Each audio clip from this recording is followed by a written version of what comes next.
Roland Veuillet, bonjour. Bonjour. Merci d'avoir accepté notre invitation. Vous êtes responsable départemental du NPA. Vous représentez Philippe Poutou. Philippe Poutou est candidat à l'élection présidentielle pour cette année, donc 2017. Il est le candidat officiel du nouveau parti anticapitaliste et il s'était présenté à l'élection de 2012 et avait obtenu 1,15% des voix. Alors Philippe Poutou, il veut accéder à la fonction présidentielle et ensuite il veut la supprimer. Oui, c'est exact. En fait, si on se présente aux élections présidentielles, c'est surtout pour utiliser une tribune. On considère que ces élections sont antidémocratiques dans la mesure où elles représentent le choix d'un monarque tous les 5 ans. On ne vote pas pour des idées, on vote utile.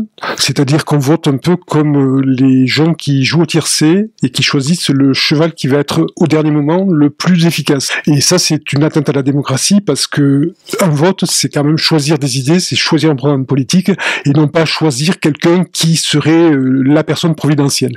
Ça, c'est le reste de la Ve République du général de Gaulle, la Constitution de 58. Effectivement, nous, on revendique le fait de supprimer la fonction de président de la République parce qu'on considère que c'est à l'Assemblée nationale de décider. On revendique aussi la suppression du Sénat parce qu'on considère qu'il n'y a pas besoin de 2 chambres parlementaires, une seule suffirait. On revendique aussi la réduction du nombre de parlementaires parce que 600, 700, 800 parlementaires, c'est beaucoup trop pour décider de la politique de la France.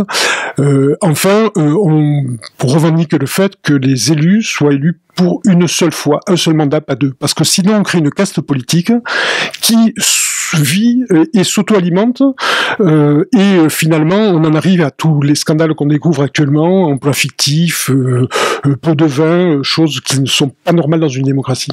Donc on passerait à une 6e République ?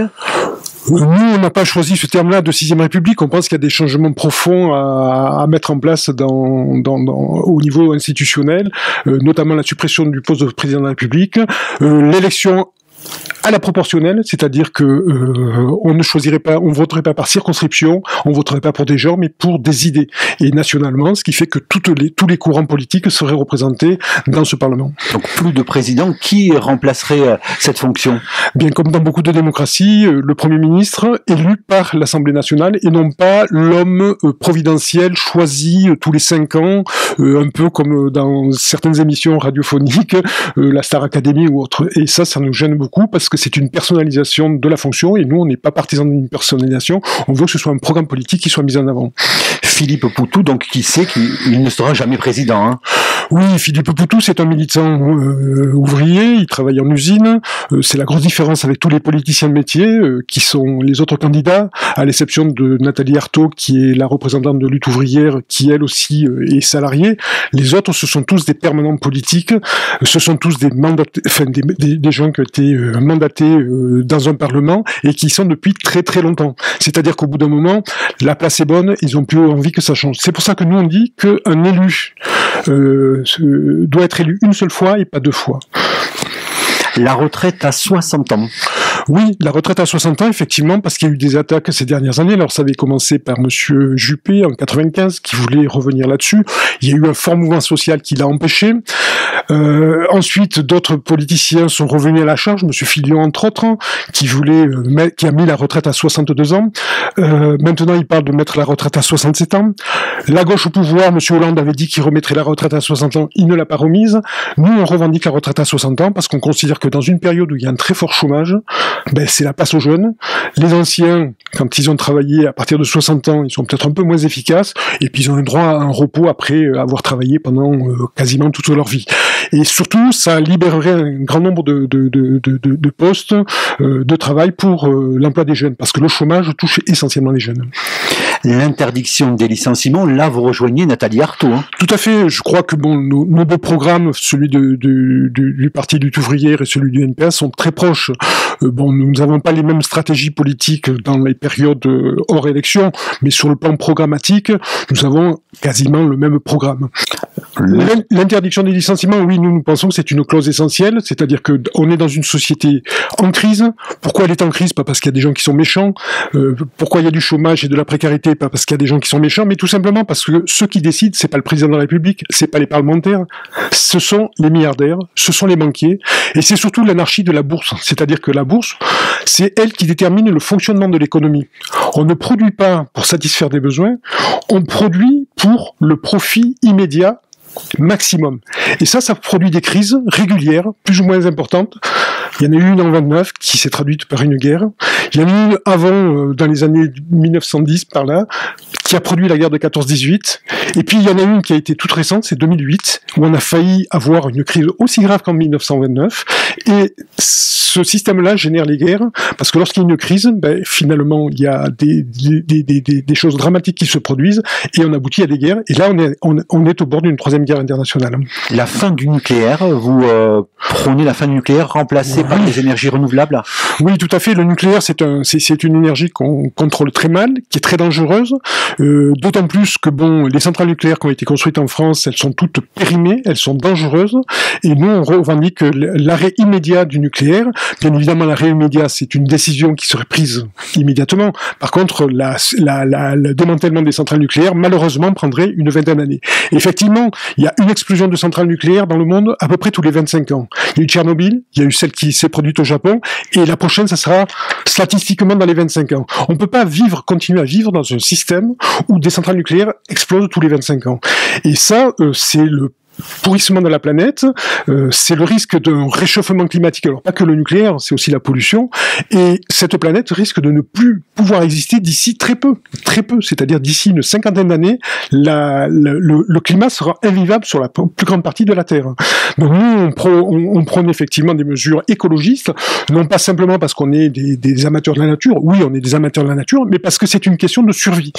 Et une question de survie, des mesures écologistes, il faut effectivement, nous on dit prendre des mesures anticapitalistes, parce que c'est pas parce qu'il y a des gens qui sont méchants qu'il y a de la pollution, c'est parce qu'effectivement la pollution est due au profit, la recherche du profit immédiat, et cette recherche du profit immédiat fait que on préfère polluer parce que c'est plus rentable que de ne pas polluer. On préfère produire des choses qui sont pas utiles mais qui ont un coût, plutôt que de produire des choses qui soient utiles. Nous on revendique l'augmentation des services publics, on revendique la production de biens sociaux nécessaires même si c'est pas rentable. Par contre, les capitalistes au pouvoir, eux, ce qu'ils cherchent, c'est effectivement que ça rapporte. C'est-à-dire que pour 1 milliard investi, ils veulent rapporter 100 millions. Et puis s'ils peuvent en rapporter 110 millions, nous on dit qu'éventuellement il y aurait des grands travaux à faire, certainement. Par exemple, on est partisan des services publics. En matière de transport, ça voudrait dire qu'il faudrait doubler, tripler, quadrupler le réseau ferroviaire. Eh bien ça nécessiterait un grand investissement qui serait pas forcément rentable, un peu comme au 19e siècle quand ils ont généralisé la construction des chemins de fer. C'est un service à long terme qui serait rendu, mais immédiatement ça rapporterait peut-être pas. Mais n'empêche que ça aurait un intérêt social, ça éviterait la pollution, et puis en même temps ça crée de l'emploi, parce que effectivement il y a beaucoup d'emplois qui sont non rentables, mais qui sont nécessaires à la société. Au niveau de la laïcité, quelle est la position de Philippe Poutou? Alors, nous revendiquons la laïcité, nous sommes pour le respect de toutes les religions, les gens sont libres d'avoir la religion qu'ils veulent. Cependant, en ce qui concerne, par exemple, l'enseignement, nous sommes pour la laïcité dans les établissements scolaires, c'est-à-dire qu'il n'y ait pas de prosélytisme, quel qu'il soit. Donc, une école privée sous contrat, est-ce qu'elle peut continuer d'exister?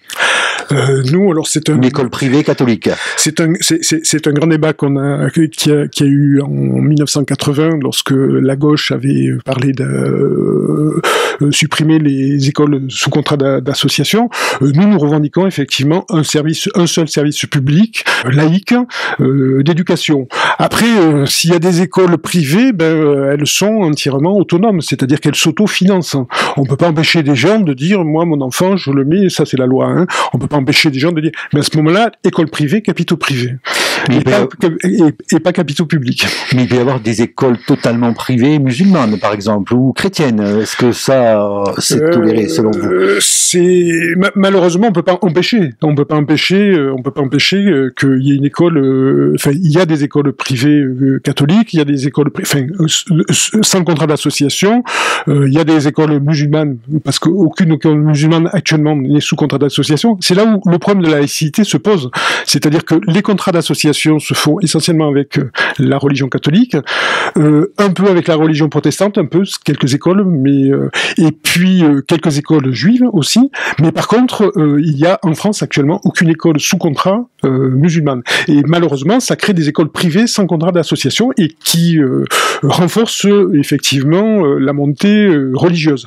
Alors nous sommes une organisation laïque, une organisation athée. Nous considérons nous sommes rationalistes et nous considérons qu'il n'y a pas de Dieu, mais nous respectons toutes les religions. Au niveau de la sécurité, vous voulez la levée de l'état d'urgence et surtout le désarmement des policiers?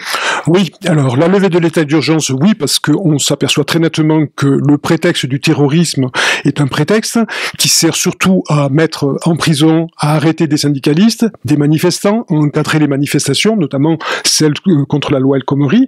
On a vu des choses assez bizarres, c'est-à-dire que le droit de manifester était quasiment supprimé dans beaucoup de manifestations. On a vu la police intervenir dans les manifestations, sortir des manifestants. Moi, j'en connais certains, ce sont loin d'être des terroristes, et ils ont été arrêtés, ils ont été inculpés. Par contre, des terroristes arrêtés, on n'en a pas vu beaucoup par les mesures d'état d'urgence. Bon, notamment quand on voit des militaires défiler en tenue bariolée dans les rues des grandes villes avec des pistolets mitrailleurs, on se demande à quoi ça sert, si ce n'est à faire plaisir aux gens qui ont peur. Nous, on considère que c'est inefficace. Alors, par contre, le désarmement de la police, oui, nous considérons que l'armement de la police ne sert à rien. Un pays comme l'Angleterre, pendant très longtemps, a eu une police désarmée, et il n'y avait pas plus de délinquance en Angleterre qu'en France. Peut-être beaucoup moins, parce que si vous voulez, bon, moi j'ai été enseignant dans des quartiers difficiles à Lyon, des quartiers chauds. Si vous voulez, les jeunes, le fait de voir une police armée, ça génère de l'agressivité. Chose que lorsque on n'a pas ces tenues de combat qu'ont les policiers actuellement, parce que c'est vrai que avant les policiers avaient des uniformes qui étaient des tenues civiles.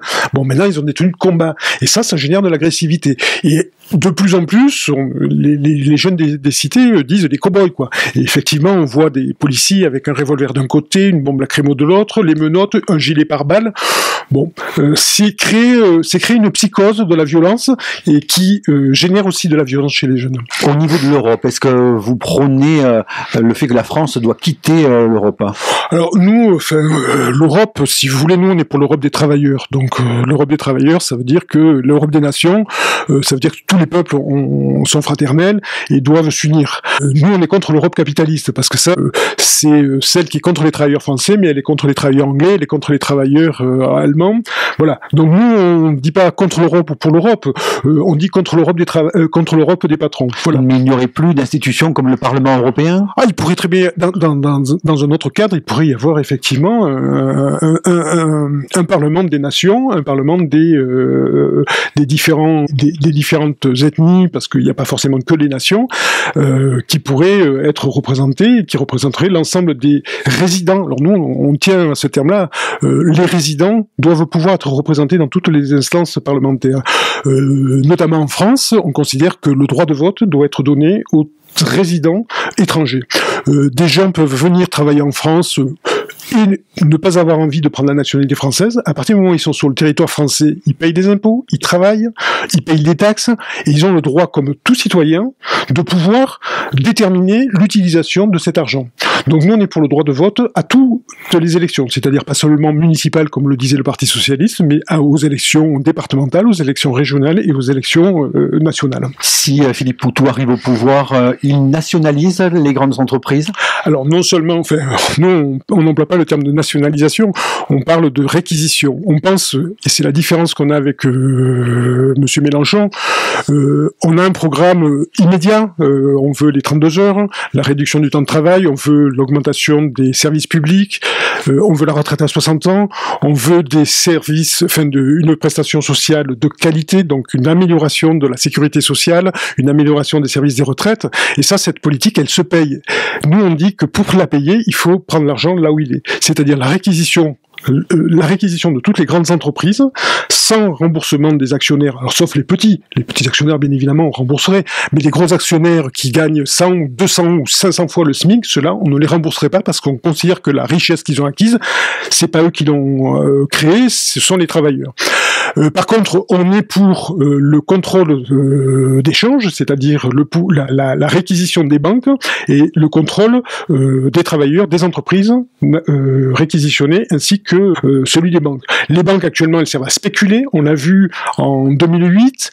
Ces banques-là, on leur a versé des milliards pour qu'elles puissent revenir à flot. Ils n'ont jamais rien remboursé. Donc nous, on considère que cet argent-là, c'est celui qui nous appartient. Et donc on est pour la réquisition des banques sans indemnisation pour les actionnaires. Roland Veuillet, merci beaucoup. Je rappelle que vous êtes le responsable départemental du NPA et vous représentez le candidat Philippe Poutou à l'élection présidentielle.